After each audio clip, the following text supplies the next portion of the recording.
seperti Sayyidah Khadijah, kalau suaminya seperti Nabi Muhammad. Saya punya ibu 27 tahun menemani ayah saya, demi Allah sekalipun bertengkar tidak pernah. Demi Allah saya bersumpah, saya tidak pernah mendengar, melihat, menyaksikan saya punya ibu ini marah kepada suaminya sekalipun nggak pernah. Meminta sekalipun nggak pernah, membantah sekalipun nggak pernah. Saya masih teringat, saya pernah mengejar ibu saya karena beliau itu berlari dari mulai mengajar sambil bawa kitabnya. Beliau lari cepat-cepat. Kemudian saya susul, "Mah, kenapa, Mah?" Ternyata apa? Belum menyiapkan makanan abinya. Masya Allah. Saya pikir ada apa, ada yang meninggal dan sebagainya. Saya selalu katakan, ya Allah, kalian wahai syaraif, kenapa nggak bisa seperti saya punya ibu? Ada ibu saya. Selalu saya sampaikan, masih ada ibu saya. Saya baru tahu sekarang, kenapa ibu saya menahan rintihan sakit sampai beliau itu tidak pernah mengadu. Padahal beliau itu kena penyakit Parkinson yang dikatakan sakitnya luar biasa secara fisik maupun psikis. Tapi beliau demi Allah kami tidak pernah mendengar dia mengatakan, aduh nggak pernah, aduh saya sakit sini, nggak pernah. Sampai terakhir kali. Jazakallah khair, saya punya kakak Habib. Dan saya bersaksi beliau adalah di antara anak-anaknya paling bakti kepada ibunya beliau. Demi Allah saya iri kepada beliau. Beliau nyenangkan ibu saya. Beliau sampai sekarang demi Allah nggak pernah punya mobil. Tapi uangnya semuanya dibuat untuk umi saya. Saya tahu beliau selalu ingin menyenangkan ibu saya. Terakhir beliau berkata begini sama ibu saya, "Ma, nanti ayo jalan-jalan ke TP, ke Pakuwon." Beliau senang kau diajak jalan ke TP karena bisa membawa saya punya amati, kholati. Untuk apa dibeli-belikan saya punya ibu. Kalau mereka itu pulang gembira, bahagia, senang saya punya ibu saya itu semangatnya, bahagianya. Kalau bisa menyenangkan muridnya itu tambah ketika menikah, luar biasa. Saya masih ingat sedan pertama yang kami beli adalah Honda City. Ketika saya punya ibu beli Honda City, demi Allah yang beliau katakan pada saya, sekarang mama sudah tidak perlu minjam lagi mobil. Untuk kalau ada yang mau menikah tinggal pinjam mobil ini. Selalu pikirannya orang lain. Bahkan hari ini saya baca wasiat. Memang beliaulah yang berjuang. Bahkan ada seseorang yang bermimpi Habib Bakar Adani. Dan beliau katakan pondok Dalwa ini sirnya, kuncinya ada di Hubabah Khadijah binti Nabi Muhammad II. Saya tahu sendiri, beliau berjuang dengan hartanya. Sampai yang namanya utangnya pondok kepada beliau ini miliaran rupiah, nggak terhitung sudah. Saya punya ibu dapat warisan tahun 84 ketika rumah ayah beliau itu dijual, dapat sebesar 8 juta, semuanya diberikan kepada ibu saya, kepada ayah saya untuk pembangunan Dalwa. Dan saya masih ingat itu yang namanya emasnya itu, mohon maaf, oleh saya punya abah dijual untuk pondok ini. Tapi kemudian ketika pergi ke Sumeneb dia bingung karena saya punya ibu, baktinya kepada ibunya luar biasa. Takut kalau sampai nanti ketahuan sama ibu, saya punya abah bilang ibu kepada ibunya. Kalau ketahuan ibu nanti kalau seumpama emasnya itu yang saya berikan lamaran, saya berikan pada kamu itu nggak ada, gimana? Oh gampang, saya akan cari gantinya. Ternyata subhanallah waktu mau berangkat ke Sumeneb sudah pakai, tapi pakai imitasi supaya ayah saya tidak dimarahi oleh ibunya. Itulah beliau, perjuangan beliau. Sekarang contoh yang sering saya bawa di dalam dakwah, sekarang masih ada jasadnya, tapi sebentar lagi sudah tidak ada lagi. Hanya tinggal cerita, apakah kita itu akan berpangku tangan?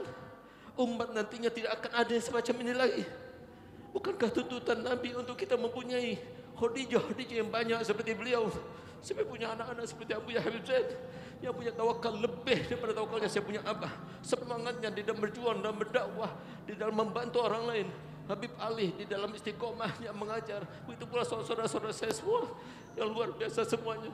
Itu karena dua-duanya mengajarkan kepada kami, hidup bukan untuk di dunia, hidup semuanya untuk akhirat. Gak ada tujuan untuk kami, gak ada tujuan untuk ayahmu, untuk ibumu, kecuali menyenangkan hati baginda Rasul Muhammad SAW. Seperti kata beliau, abah saya gak punya rumah. 3 hari sebelum meninggal, saya punya abah berkata, Segaf, Anak-anakku sekalian, ini pondok bukan semua dibeli dengan hartanya orang lain. Donatur pondok, ada hartanya Abi. Abi mudirul ma'had, ada satu orang memberikan hadiah itu pribadi untuk Abi. Abi ketika berkhutbah, ada memberikan hadiah itu pribadi untuk Abi. Tapi campur dengan uang pondok ini, dengarkan ya ikrarnya Abi. Abi berikrar bahwasanya semua yang Abi miliki di pondok ini, di luar pondok ini, semuanya Abi wakafkan untuk Allah dan Rasulnya. Kalau antum tanya kepada saya, dia punya tanah, saya nggak punya tanah. Habib Zain punya tanah, gak punya tanah. Yang kaya istri saya, yang kaya istri beliau, yang kaya punya rumah, bangun rumah besar. Sekarang ini saya punya istri, bukan saya yang bangun, saya punya istri. Tapi jika saya punya abaikan begini, hidup semuanya untuk Allah dan Rasulnya. Doakan kami, semoga kami bisa menyenangkan wasiat beliau terakhir yang dibaca oleh kakanda Habib Zain tadi. Di dalam kertas ditulis dengan tangan beliau setelah kena penyakit Parkinson sehingga kurang jelas tulisannya, padahal tulisannya sangat bagus. Beliau katakan, kalian semuanya rukun ya, kompak ya, jaga jariahnya Abah, jaga jariahnya Abinya. Abi pengen kalian semuanya berbakti kepada Abi sama Mama. Perhatikan, kalau kalian ingin menyenangkan Abi sama Mama, perhatikan pondok. Hidup untuk dakwah. Ya Allah, doakan kami, putra-putranya bisa berjuang untuk dakwah, nyawa kami untuk dakwah, semuanya untuk dakwah. Dan kami ada satu hal yang sangat luar biasa daripada seorang wanita yang luar biasa. Kami merasa bingung untuk menyampaikan kabar wafatnya saya punya ibu ketika ayah saya wafat tahun 99. Karena ibu saya sebelum berangkat ke Surabaya, beliau bercerita kepada anak-anaknya, Mama mau Surabaya, Mama mau ke Surabaya, sekarang ada alat baru. Alat baru itu kompor yang bisa dibawa kemana-mana. Abinya kan seneng kalau pergi itu pakai bawa termos yang masih panas, air tehnya sama kopinya. Mama mau beli alat itu, mau tujuin sama Abi biar Abi seneng kemana-mana, bisa air tehnya itu panas. Tiba-tiba saya punya Abah meninggal dunia. Saya punya ibu sudah membeli kompor itu. Siapa yang akan memberitahukan? Nggak ada yang berani antara kami, sehingga kami nggak bisa membayangkan. Mungkin saya punya ibu pingsan, tapi subhanallah akhirnya kami memilih saya punya paman Khalid Idrus untuk menyampaikannya. Subhanallah, dari mulai disampaikan sesuatu yang kami kira tidak terjadi, demi Allah tidak terjadi. Satu tetes air mata pun demi Allah tidak muncul sama sekali.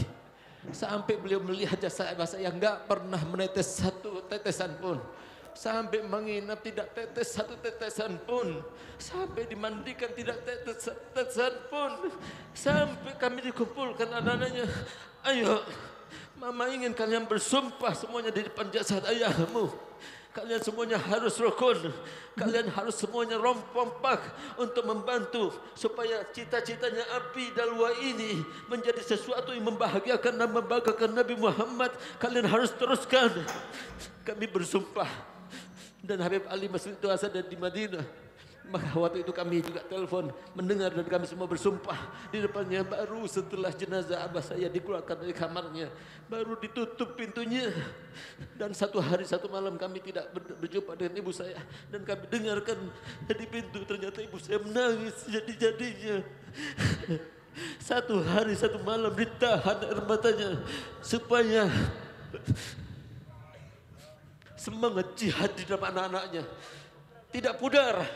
Jangan kalian, walaupun kalian masih muda, kalian diberi tanggung jawab yang besar. Kalian jangan pernah merasa lelah, jangan merasa sia-sia, jangan putus asa, karena kalian itu adalah anaknya macan, kalian juga adalah macan. Sehingga kami berkata pada saya punya kakak, kalau saya punya abah membangun pondok waktu itu 41, kami tinggal di pondok ini, pada saat itu kami sudah berumur 24 tahun, Ahizan 26 tahun. Sudah ada pondok ini, tinggal meneruskan. Lebih mudah, otak kami masih encer, jasad kami masih luar biasa. Alhamdulillah berkat doa-doa semua, berkat doa ibu saya yang terus setiap hari. Dan sampai sekarang kami tahu ternyata beliau itu menahan sekian lama untuk memberikan semangat kepada anaknya terus memperhatikan dakwah di dakwah ini, ya Allah. Tapi beruntung saudara-saudara kami, beruntung saudara kami, mereka semua bisa selalu bersama saya punya ibu. Habib Ali mengimami salat maghrib setiap hari. Ahizan setiap hari bersama ibu saya. Jalan kemana-mana bersama ibu saya. Ahi Husain bersama ibu saya, Uhti Ruqayyah bin Abdul Jufri bersama ibu saya. Saya selalu keluar kemana-mana. 1 bulan yang lalu saya menangis. Saya peluk ibu saya. Setelah saya mengajar daras hari Rabu yang dikatakan daras Hubabah. Di saat itulah saya bilang, Ma, saya ini kurang sehat. Saya itu kurang sehat, tapi Abi paksakan mengajar. Karena ini adalah pelajarannya Mama. Hari Rabu yang hadir itu isinya para ustadz. Sebentar lagi Abi Ana mau berangkat lagi ke Kalimantan. Kalau Mama enggak ridho sama Ana, apa gunanya ini semuanya? Ana enggak mampu, Ma. Diam, saya punya ibu. Diam lalu menangis. Lalu nangis. Kemudian dia berkata, kalau Mama ridho, kalau Mama enggak ridho gimana sekarang? Saya menangis. Kalau Mama enggak ridho lebih baik saya mati, Mama. Saya punya ibu berkata, mana ada ibu tidak ridho kepada anaknya. Mama ridho kepada kalian semuanya. Babi ridho kepada kalian semuanya. Ternyata itu adalah terakhir yang kami dengar dengan suara yang tegar. Doakan kami anak-anaknya. Doakan. Dalwa ini milik kaum muslimin. Dalwa ini milik Allah dan Rasulnya. Kami adalah khaddamnya. Ini adalah dakwah pondoknya Habaib. Kami adalah khaddamnya. Biarkan kami doakan kami. Doakan Habib Zain. Yang kami selalu berkata kalau saya menjadi beliau demi Allah saya tidak mampu. Dan beliau selalu juga berkata kalau saya menjadi segaf saya juga tidak mampu. Tapi apa yang ada di dalam diri saya, ada di dalam diri Habib Zain, ada di dalam Habib Ali, ada di dalam diri Habib Husain, ada di dalam diri Syarifah Uhti, ada di diri Habib Abdullah. Semuanya itu karena didikan saya punya abah dan saya punya ibu. Saksikanlah beliaulah as-salihah, beliaulah al-qaimah, beliaulah at-ta'i'ah, beliaulah as-sabirah, enggak pernah mengadu, enggak pernah sambat, enggak pernah berghibah. Masih ada semacam itu ya Allah. Biarkan yang ada semuanya ya Allah. Istrinya, anak-anaknya, perempuannya semuanya semacam beliau. Sehingga Nabi Muhammad bangga dan bahagia. Umatnya seperti Sayyidatuna Khadijah. Ya Allah, banyakkanlah. Jangan setelah ini tidak ada lagi. Biarkan banyak lagi Khadijah selanjutnya. Ya walaupun setelah ini kami tidak bisa menunjukkan lagi bahwa saya masih ada yang seperti beliau. Masih ada ibu saya. Sekarang lagi saya tidak bisa lagi menyaksikan begitu. Tapi ya Allah semoga ini menjadi sebuah kesaksian yang kau terima ya Allah. Beliau adalah ibunda kami. Yang kami sampai sekarang tidak pernah melihat wanita yang salihah sepertinya. Ya Allah ampunkan dosa-dosanya.